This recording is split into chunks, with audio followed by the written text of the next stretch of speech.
Hey guys, so this week we are taking a look at primarily Asia and looking at their growth as an entire region during this time period that we've also been looking at Europe. So, what do we know up to this point in time? Well, primarily we're taking a look again at Asia. Where in the world is that? Take a look at this map here on the right hand side.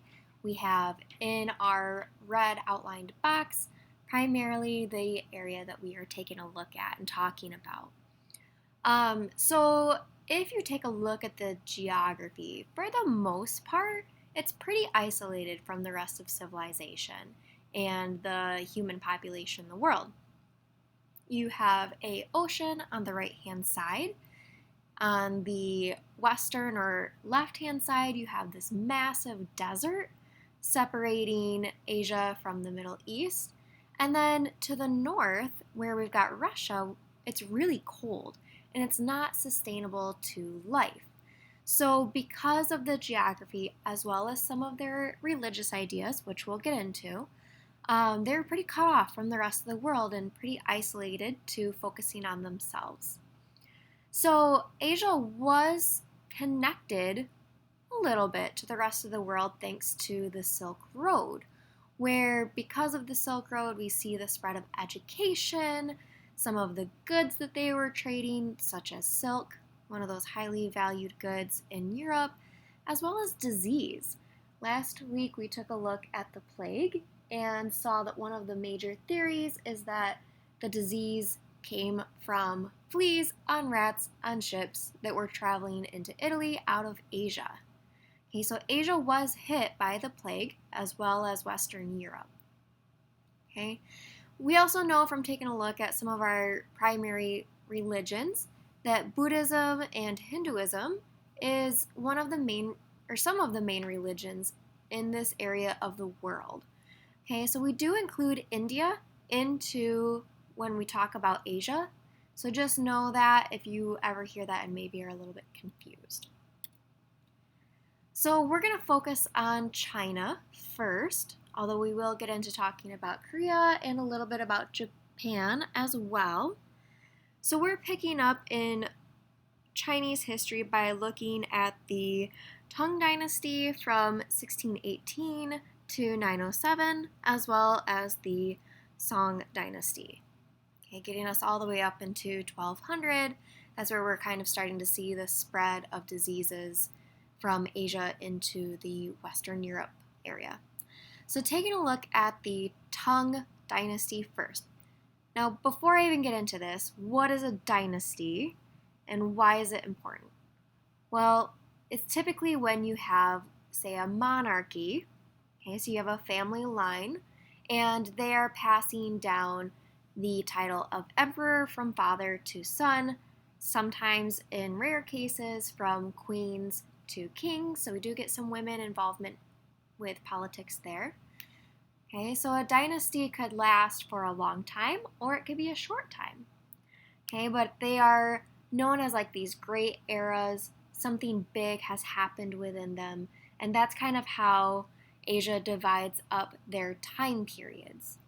Okay, so like here in the United States, we kind of think of our eras in relation to wars because that's kind of what we base our time periods off of. It's the big thing that's happened. Whereas in Asia, they take a look at who was in control making decisions and how was land split up based on the decision making of these families.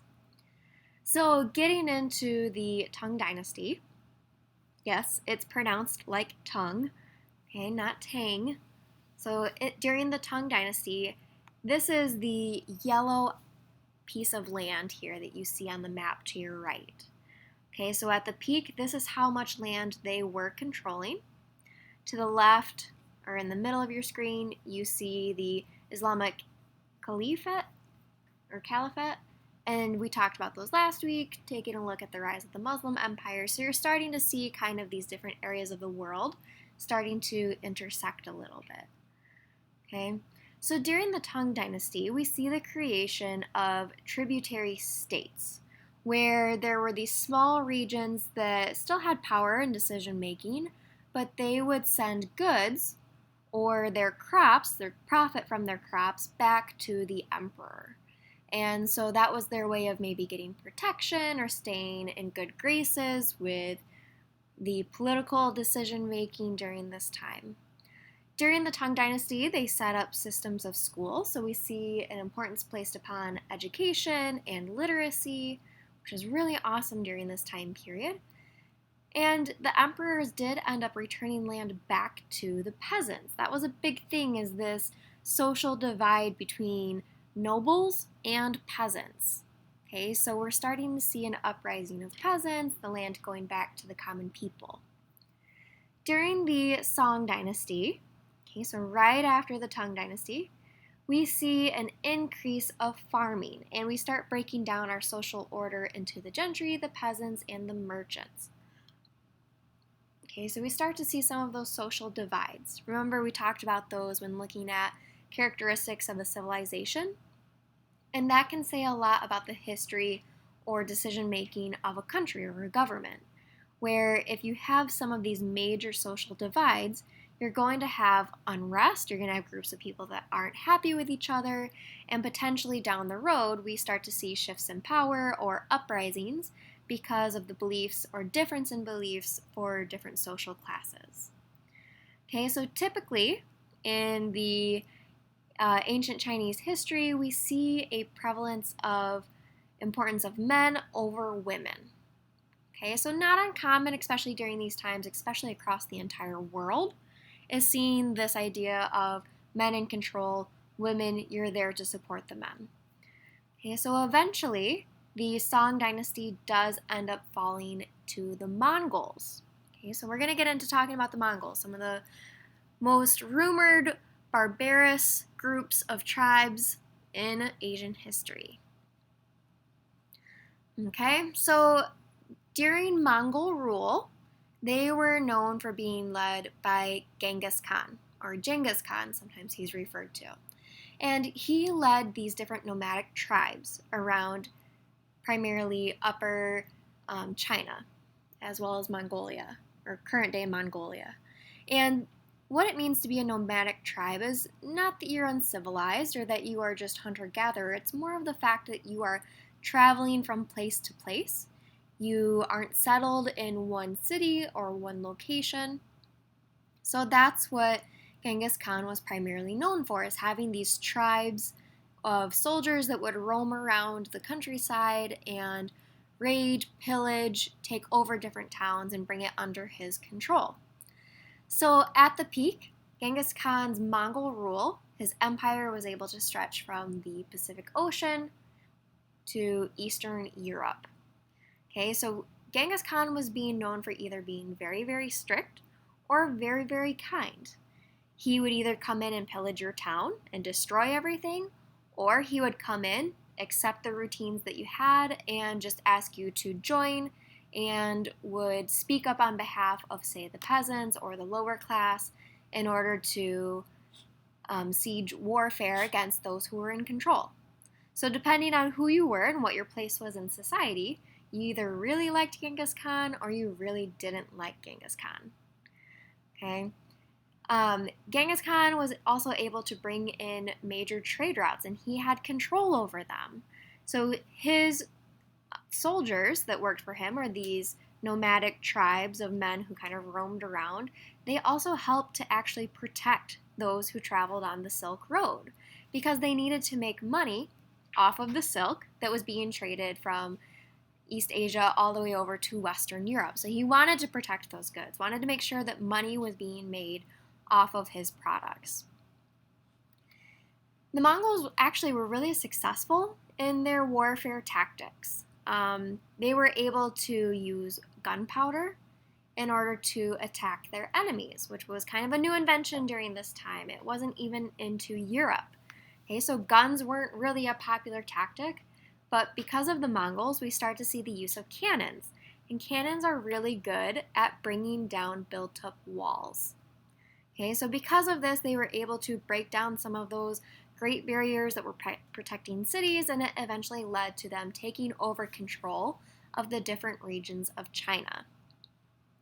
Now, here's a fun, maybe not so fun fact, but a lot of men in Asia, current day, are able to trace their lineage back to Genghis Khan because he had so many children, okay?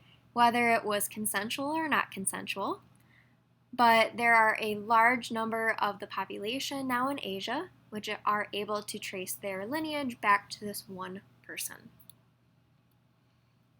So after the Mongols, obviously people did not like them, right? They were barbarians, they had heavy taxes on their people, their system of decision making was sometimes corrupt, and they're just led to this overall mistrust in the Mongol dynasty.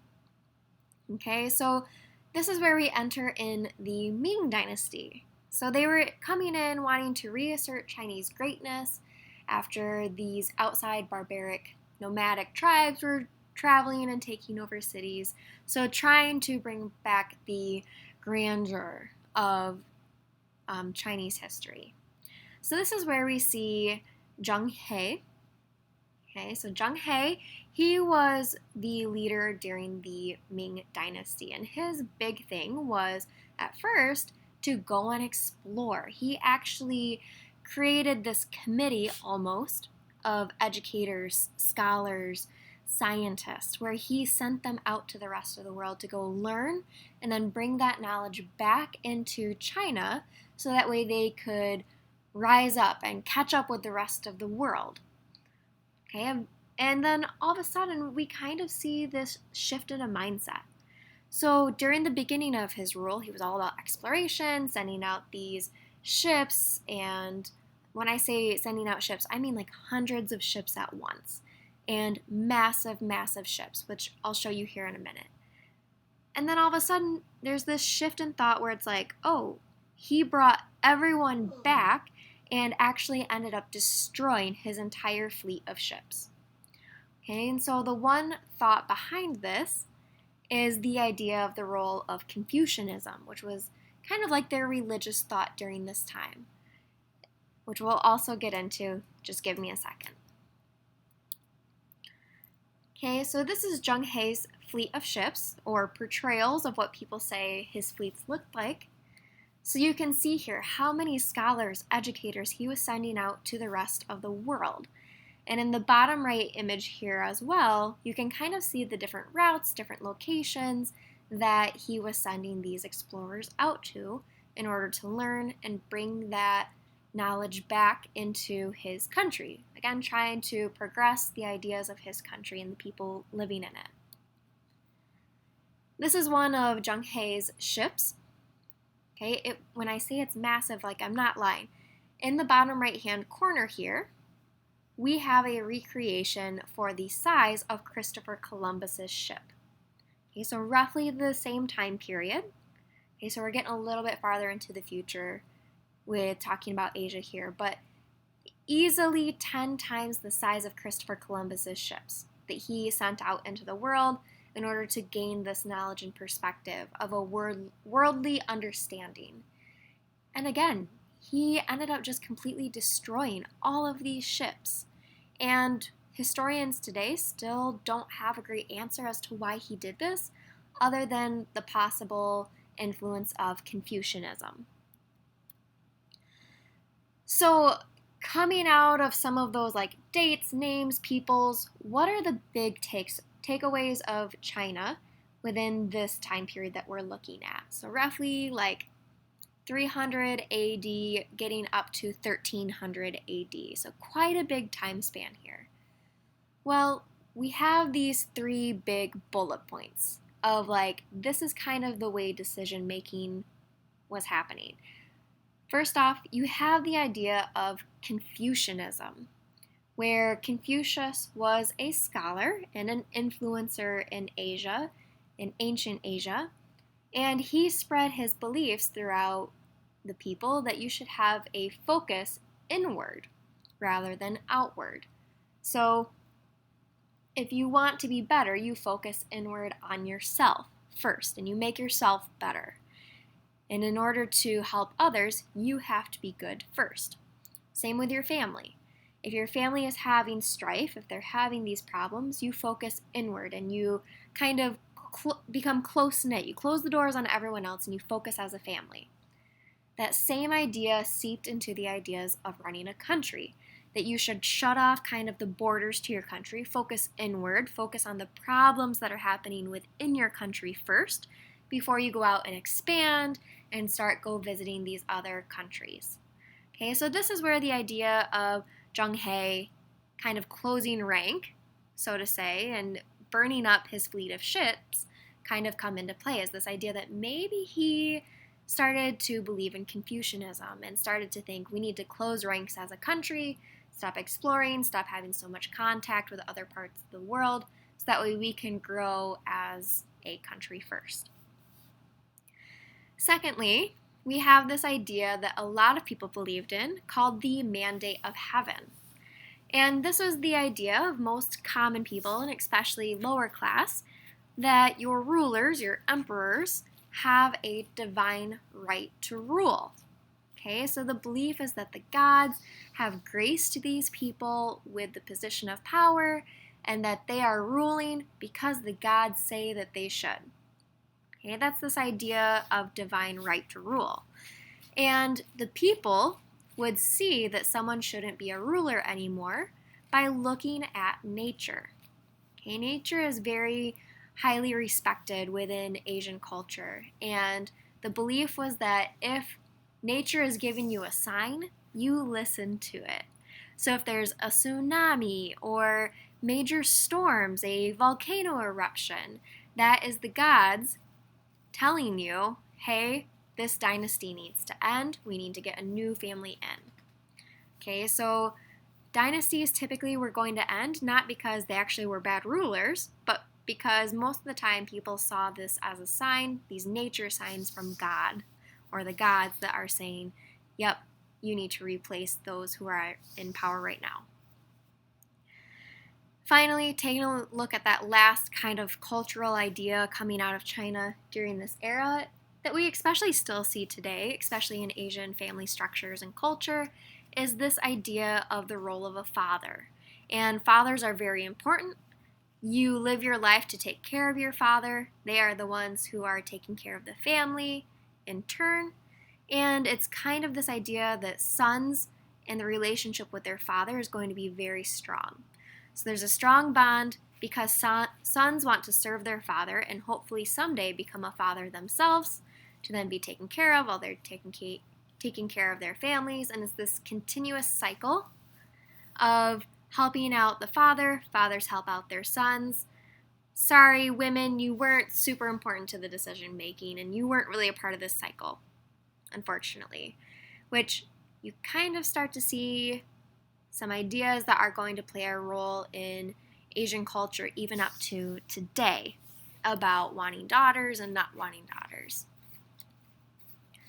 So switching over now to Korea, okay, we aren't going to spend a ton of time, but we are going to look at the Xia and Koryo dynasties. Okay, so primarily during this time period, we have three major empires or rulers who are fighting for control over Korea during this time. Okay, so for some of you guys, you don't even know where Korea is. This is kind of southeast of the entire country of China. Today, you may have heard of North Korea and South Korea. Okay, so today, it's actually this region, this peninsula, is split up into two separate countries. But for a very, very, very long time, it was one unified country just called Korea. Okay, and so throughout history, there's been a really close cultural tie with China, right? They're primarily trading with China, and they're getting a lot of their influence for religious ideas happening because they're neighboring countries. Okay, so a lot of those like social structures, political systems are going to be very similar to what we just saw happening in China. Okay, so yes, the Mongols were able to not only invade and take over China, but they were also able to invade and come into the Korean peninsula between 1231 and 1250. Okay, so primarily those three battling dynasties from earlier, they end up losing their power because they weren't able to make money anymore. Right? So previously they would tax the peasants, they'd be getting grains or money made off of the crops. But when the Mongols came in, they weren't able to collect that tax anymore, and so the empires ended up falling apart. So later on, we end up seeing Korea breaking away from Chinese culture, this idea that they kind of want to focus, right? Same idea of Confucianism, focusing inward, becoming your own identity. And so we see kind of a shift in arts and language, which is why I have included the language Korean basic components, where you can see kind of a more simpler or change in the way that they write compared to the Chinese language, which is a little bit more pretty scripture looking like, and Korean language is much more simplified, breaking it down to some of those basic images. Okay, so finally taking a look at Japan. This is just a brief overview because I am including a video of me getting a chance to hear from Mr. Barroso. He's kind of our school expert on Japan. Okay, but just to give a brief overview, wanted to show you first, where is Japan at in relation to China and North Korea, which we just talked about. So Japan is pretty closed off from the rest of the world, especially before we see some universal worldly trade happening. They are surrounded by seas and an ocean all around them, so they have that protection of the water. They are protected easily from maybe invading forces, and they're also pretty isolated from culture expansion, religious ideas, because again, they aren't really traveling outward, and they primarily kept people away from the islands. Okay, so here taking a look at Japan, we always want to kind of look at the social structures, who's in control, what is decision making looking like. So in Japan, it was set up in clans.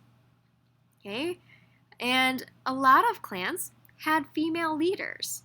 So in Japan, we see kind of men and women having same social statuses. Women sometimes were making the decisions for the clan or for the region as a whole. So that's pretty cool. And then taking a look at their overall system, their overall dynamics and decision making, they are very similar to this idea of feudalism. Okay, so you may have heard of feudalism before if you've heard of talking about like the Middle Ages in Europe, which is the same kind of like monarchy system where there's a king, or in this case an emperor, and then underneath them is the knights, which here it's the samurai, and then you have your peasants below. And same system where the peasants are going to give money to the samurai in order for protection. The samurai are going to give money to the knight or to the emperor in order for their protection. So everyone is paying it upwards in order to get a return of protection. Okay, so what I like you to do from here is to go ahead and go watch the video on the history of Japan, because that's going to give a lot better information than I ever could. And then go ahead and finish up the assignment for today.